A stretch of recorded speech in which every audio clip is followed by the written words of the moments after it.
મહેસાણા જિલ્લામાં જે પ્રકારે જમીન પ્રકરણનો એક મામલો સામે આવ્યો હતો, ગુજરાત હાઈકોર્ટમાં ડીવાયએસપી મિલાપ પટેલે માફી આ કેસને લઈને માંગી હતી અને તેમાં હવે એક મોટા સમાચાર સામે આવ્યા છે, જેમાં તેમના પાસેથી એસપી હિમાંશુ સોલંકીએ તપાસ આંચકી લીધી છે અને અન્ય અધિકારીને સોંપી દીધી છે। પરંતુ આ કયા વર્ષનો મામલો છે અને શું છે વિગત, તેની જ વાત કરવી છે।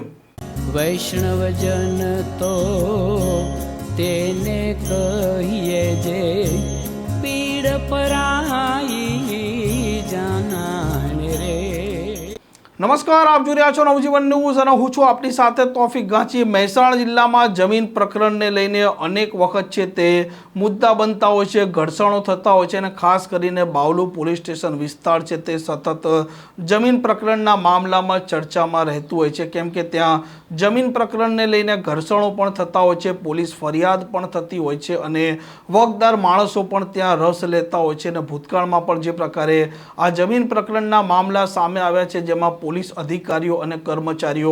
દાઝ્યા પણ છે અને મામલો છે ગાંધીનગર સુધી પણ પહોંચેલો છે। અને વધુ એક બાવલુ પ્રકરણને લઈને ડીવાયએસપી મિલાપ પટેલ છે તે ચર્ચામાં આવ્યા છે, કેમ કે વર્ષ 2021માં બાવલુ પોલીસ સ્ટેશન વિસ્તારમાં એક ફરિયાદ દાખલ થાય છે અને આ ફરિયાદમાં દાવો કરવામાં આવે છે કે તત્કાલીન ડેપ્યુટી કલેક્ટર મોડ અને તેમના ડ્રાઈવર હતા ઠાકોર, આ બંને ભેગા થઈને આ બાવલુ પોલીસ સ્ટેશન વિસ્તારમાં એક જમીન ખરીદી હતી। બંને તેના ભાગીદાર હતા, પરંતુ તે સમયના આ ડેપ્યુટી કલેક્ટર મોડ છે તે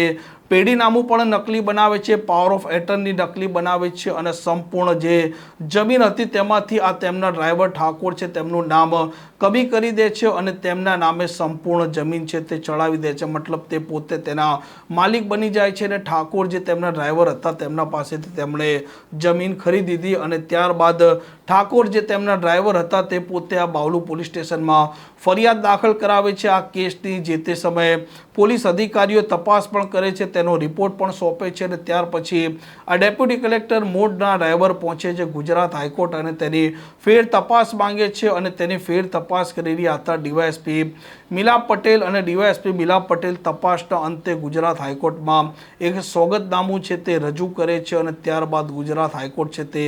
આકરા શબ્દોમાં તેમની ઝાટકણી કાઢે છે અને તેનું કારણ હતું કે મિલાપ પટેલ પાસે ગુજરાત હાઈકોર્ટે કોઈ પણ પ્રકારનું સોગંદનામું છે તે માંગ્યું પણ નહોતું અને તેમ છતાં તેમણે સોગંદનામું તો રજૂ કર્યું, પરંતુ સરકારી વકીલ થ્રુ પણ તેમણે સોગંદનામું છે તે રજૂ કર્યું નહોતું। એટલે ગુજરાત હાઈકોર્ટે નારાજગી એટલા માણસે દર્શાવી કે જે પ્રોસિજર હતી તે યોગ્ય રીતે ફોલો નહોતી થઈ અને ત્યાર પછી ડીવાયએસપી મિલાપ પટેલ છે તેમનો ગુજરાત હાઈકોર્ટ આકરા શબ્દોમાં ઉધડો લે છે અને ડીવાયએસપી મિલાપ પટેલ તેમની માફી પણ માંગી લે છે અને જો કે ગુજરાત હાઈકોર્ટ આ સોગંદનામું છે તે અત્યારે તેમણે સ્વીકારી લીધું છે અને આ કેસની જે પ્રકારે તપાસ ચાલેલી હતી, આ તપાસના જે મામલો સામે આવ્યો છે ત્યાર પછી મહેસાણા જિલ્લાના પોલીસ વડા હિમાંશુ સોલંકીએ એક